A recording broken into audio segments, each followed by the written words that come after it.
کہ اپنے نوجوان اولاد کو صرف نہ کرو کہہ کے نہیں روکا جاتا. نصیحت صرف اس طرح نہیں کی جاتی کہ نہ کرو. ایک روایت میں آتا ہے کہ ایک صحابی رسول اللہ صلی اللہ علیہ وسلم کی خدمت میں حاضر ہوئے اور درخواست کی کہ یا رسول اللہ مجھے زنا کی اجازت دیجیے. صاحب گوئی سے انہوں نے عرض کیا.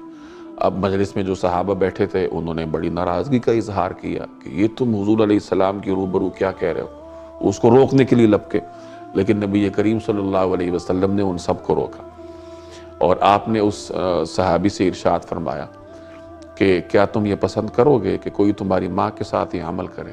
اس نے کہا نہیں یا رسول اللہ، قسم اس ذات کی جس نے آپ کو حق دے کر بھیجا ہے میں کبھی برداشت نہیں کروں گا. آپ نے فرمایا کیا تم یہ پسند کرو گے کوئی تمہاری بہن کے ساتھ یہ عمل کرے؟ اس نے کہا نہیں یا رسول اللہ. آپ نے فرمایا کیا تم یہ پسند کرو گے کوئی تمہاری پھپھو کے ساتھ، کوئی تمہاری خالہ کے ساتھ یہ عمل کرے؟ اس نے کہا نہیں یا رسول اللہ. تو آپ ہر جملے کے آخر میں یہ بھی ارشاد فرماتے جا رہے تھے کہ لوگ بھی یہ پسند نہیں کرتے. یعنی عورت کے ہر روپ کو اس کے سامنے پیش کیا کہ اگر تم اپنی ماں کے ساتھ زنا برداشت نہیں کرتے تو دوسری کی ماں کا بھی احترام کرو. تم اپنی بہن، اپنی بیٹی، اپنی خالہ، اپنی پھپھو کے ساتھ یہ رویہ برداشت نہیں کر سکتے کہ کوئی ان کے ساتھ یہ رویہ رکھے تو دوسرے لوگ بھی یہی چاہتے ہیں، دوسرے لوگ بھی یہ برداشت نہیں کرتے. تو یہ نصیحت کا ایک پہلو ہے. پھر رسول اللہ صلی اللہ علیہ وسلم نے ان کو اپنے سامنے بٹھا کے ان کے لیے دعا فرمائی کہ یا اللہ اس کے گناہ کو معاف فرما اور اس کی عزت کی حفاظت فرما، اس کی شرمگاہ کی حفاظت فرما. حدیث روایت کرنے والے صحابی کہتے ہیں کہ اس کے بعد اللہ نے اس نوجوان صحابی میں ایسی تبدیلی پیدا کر دی کہ نظر اٹھا کر کسی کو نہیں دیکھتے تھے. اس روایت سے ہمیں بنیادی بات یہ معلوم ہوئی کہ اپنے نوجوان اولاد کو صرف نہ کرو کہہ کے نہیں روکا جاتا. نصیحت صرف اس طرح نہیں کی جاتی کہ نہ کرو، یہ دوستی نہ رکھو، اس کے ساتھ تعلق نہ رکھو، موبائل استعمال نہ کرو. ایسا نہیں ہوتا. نہ کرنے سے اور منع کرنے سے ضروری نہیں ہے کہ وہ رک جائے، بلکہ نصیحت ایک خاص اسلوب کے ساتھ ہونی چاہیے، اس کو سمجھا کر دلیل کے ساتھ ہونی چاہیے.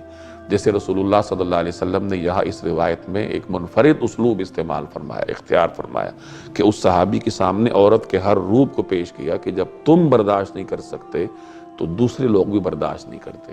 تو معلوم ہوا کہ اپنی اولاد کو ہر ممکن طریقے سے سمجھانا چاہیے، نصیحت کے اسالیب پر غور کرنا چاہیے کہ میں نے اپنی اولاد کو نصیحت کرنی ہے تو کس اسلوب کے ساتھ کروں، کس طریقہ کار کے ساتھ کروں. یہ بھی سوچنے کا کام ہے جس پہ والدین توجہ نہیں دیتے، بس روک ٹوک ہی کرتے رہتے ہیں، نتیجتاً اولاد نہیں مانتی، وہ سرکش بنتی جاتی. تو اس میں اولاد سے زیادہ والدین کا قصور ہوتا ہے کہ انہیں نصیحت کرنی نہیں آتی. تو نصیحت کرنا یہ بھی ایک سیکھنے کا کام ہے کہ سیکھنا چاہیے.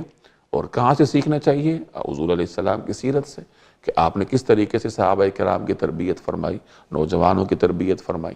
تو نصیحت کے اسلوب کو سیکھ کر پھر منصوبہ بندی کے ساتھ اپنی اولاد کو جب انسان سمجھاتا ہے تو اللہ تعالیٰ پھر اس میں برکت ڈالتا ہے اور پھر اس کی اولاد کو محفوظ بھی رکھتا ہے.